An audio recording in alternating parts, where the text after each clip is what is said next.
The economy didn't magically improve. It's a giant mess, and when it collapses, it will be devastating. Let's get into the economic collapse financial news. Now, we understand that the central bank, the establishment, the shadow government, they've been pushing for a cashless society. And we understand out in India, there are major problems over there where they're saying that the 500 rupee, the 1,000 rupee, well, you need to convert them. You need to trade them in and get a lower denomination note. And you need to go to the banks. You need to go to the post office. But during this decision, during the first day, well, banks were closed down and people couldn't get to them. And what happened was, when the banks reopened, people were running in, trying to trade in their currency. There were long lines. There were people pushing and shoving. And they were hoping to go home with this new cash. But the problem is that half of India's citizens, they don't have a bank account. And around 25% don't even have an ID card. This is one of the country's poorest people. And many of them have no way of converting their money. And people are running into supermarkets. They're trying to get whatever they possibly can. There was rumors going around that salt was selling for 400 rupees, which is $6 per kilogram. And of course, once these rumors get started, people run in to buy salt, and then all of a sudden, those rumors become truth, because then salt runs out. And they were saying this a lot about other products like sugar also. And what's happening is that people, they don't understand what's really going on here, because it just came out of the blue. So they're converting whatever they have into gold, silver, even US dollars, and other foreign currencies. And these things are trading at huge premiums. Gold, for instance, it has shot up to $2,800 per ounce, if you can find it. And this should tell you something. When things start to break down, when people are scared, they want real money. It's amazing how all of a sudden, when you remove the 500, the 1,000 rupee, people are like, well, I don't want to be holding any of this stuff. I want something that's real, that they can't say they're going to discontinue. You can't discontinue gold. Yes, the government can say, or the central bank can say, oh, we're not going to use gold. But guess what? Gold is always money. It has been for thousands upon thousands of years. And we see right now they did all this to stop corruption, counterfeiting. And the problem, guess what, didn't go away. They still have the same exact problem. Actually, the new bills, they're saying they're actually worse. Counterfeiting is now taking place with the new bills. People are creating them. They look exactly like the new bills. So they really didn't do anything. They're saying that the new bills aren't as sophisticated as the old bills. But we know the central bankers, they're pushing the idea of a cashless society. And we see that UBS proposed to eliminate the Australia's $100 and $500 bill. They said it would be good for the economy and good for the banks. Well, of course, it's going to be good for the banks, but it won't be good for the people. And we can see right now that they've been pushing this idea out there more and more often. They haven't stopped. Citibank, for instance, in Australia, 2 days ago, well, they announced that they were going to be going cashless at some of their branches. And of course, this is not going to go well, as it starts off in a small area and then it expands. But we can see right now that this is what they're pushing for. And they're trying to convince everyone that it's good for everyone to have no cash. Let us control your funds electronically. Because governments would benefit from cashless societies, because all savings would be in the banking system, and they have full regulatory control over the banks. That means politicians would have more control over your savings and fewer obstacles to impose capital controls or engage in civil asset forfeiture. I mean, everyone benefits from a cashless society except for the people. Cash is one of the few remaining options for financial privacy, where you can have complete privacy where nobody knows what you're doing. Because we know with the emails, we know with the texting, we know with purchases through electronic mediums, they can track all of that.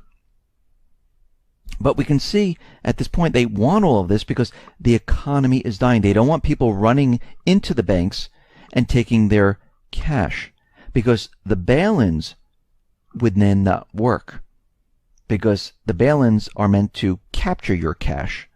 So this is what they're trying to stop before it happens, because they know the economy, well, they can't keep it going much longer, and we're seeing more and more problems, and it's getting worse.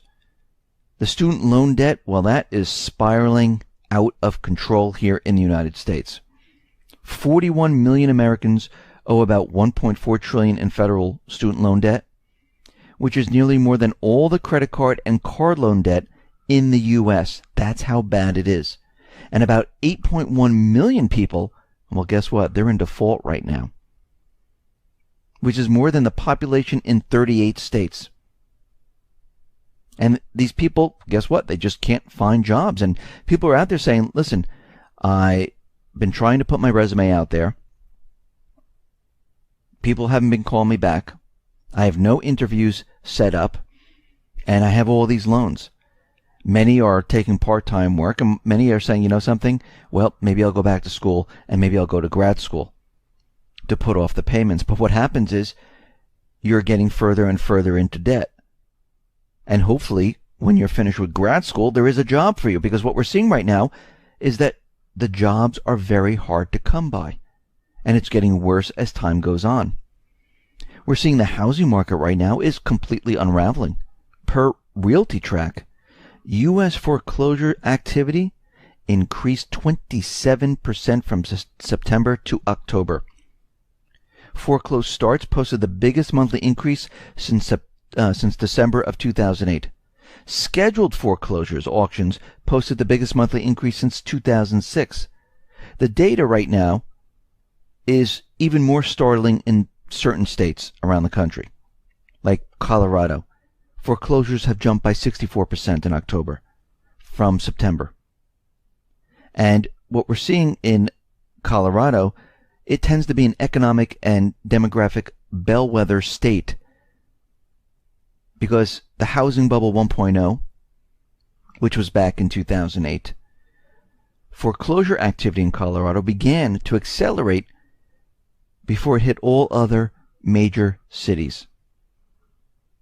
And Wolf Richter right now is saying that the Miami condo market, it is completely in free fall, and everything's getting worse. D.R. Horton, who builds homes, says inventories continue to balloon. The company's cancellation rate jumped to 28% from 23% last year. This looks exactly like 2008. Everything that we've been discussing, it's like I'm looking into a mirror.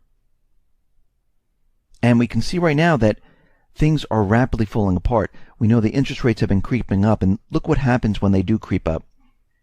Mortgage applications crash by 30%. I mean, this is unbelievable. Because what we're seeing is that this entire economy was created with debt. And we can see the debt, well, the central bankers, the governments, they know that this is completely unsustainable. This is why they've been bringing down the interest rates to zero. Many places it's in negative territory, because they know with this amount of debt, if interest rates go up, we have a complete disaster on our hands. And we can see already with the housing market, as interest rates creep up just a little bit, look what happens. Can you imagine if they return to 4, 5, 6%? It would be a complete disaster. We see industrial production fell over year for the 14th straight month. This is the longest period of contraction without a recession in 96 years. I wonder why that is. You think the government is manipulating and not telling us the truth of what's really going on? Well, that's exactly what they're doing. We see right now the Baltic Dry Index, it is skyrocketing. It's up by like 1,500% in the past 5 days. And people are like, oh, look, see, everything's all better. But when we look closely at this, why is it going up? Well, it is seasonal. We're coming into the holiday season. But what we see is that the day rates for dry bulk shippers, well, they have increased. So we see the Baltic Dry Index increase with it. But when we look at the trend is still down, because you remove that, shipping is going to be dead. Because what we're seeing right now is dry ships are halted after this surge. And everything evens out. The seasonal adjustment that we're seeing right now, coming into the holidays, the prices, the dry ship rate that increased, evens out, and then all of a sudden, we see everything start to move back down. And this is what we're going to see. Because this is not because manufacturing is increasing, people are buying more things so they need more raw material. This has nothing to do with that. This is because they raised the rates. And this is why we're seeing an increase in the Baltic Dry Index. We see that Trump is going to inherit the economy from Obama. Now, once again, and I'll repeat this over and over, I am not for Trump, I am not for Obama, I am not for Hillary. I am for that person that is in office that is going to work for the people. I would like that person to get rid of the central bank. I would like that person to get rid of the corporate interests that control our government, the foreign interests that control our government. I would like a government that works for the people, not for themselves. I know this new candidate who's elected President Trump has been saying a lot of things, but again, I go back to what I said originally. We need to watch the actions of this person, because think about everything that he's going to inherit right now. Nearly 7 out of every 10 Americans have less than $1,000 in savings. Reuters is reporting that U.S. mall investors are poised to lose billions of dollars as retail is collapsing right now. Credit card delinquencies have hit the highest level that we've seen since 2012. 35% of all Americans have debt that is at least 180 days past due. The rate of home ownership has fallen for 8 years in a row. It's at a 50-year low. The total number of government employees right now outnumber the total number of manufacturing employees in this country by almost 10 million. 20% of all young adults are living with their parents. The total amount of corporate debt in the U.S. has nearly doubled since 2007. When Obama took office, the debt of the U.S., and I know this is what they're reporting, I know the debt is much higher, but let's just go with this number, it was at 10.6 trillion. He's leaving office now. It's going to be 20 trillion, or very close to that, 19.9 or so. So he's inheriting a complete disaster. And by the way, out of the 8 years that Obama was in office, he's never had the GDP grow to 3% or more.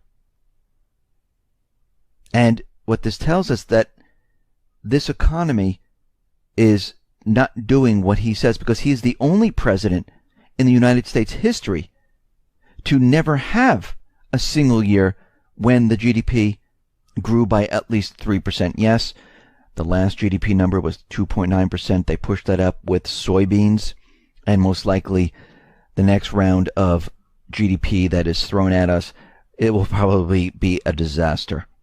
So what this tells us is that the economy is not out of the woods. When it hits, it's going to be devastating. People need to prepare. People need to get ready, because what we're going to see is something that we've never ever seen before, and many people are not going to be prepared for this whatsoever. Listen, everyone, thanks a lot for listening. Be well, be safe, and especially be prepared. Thanks a lot.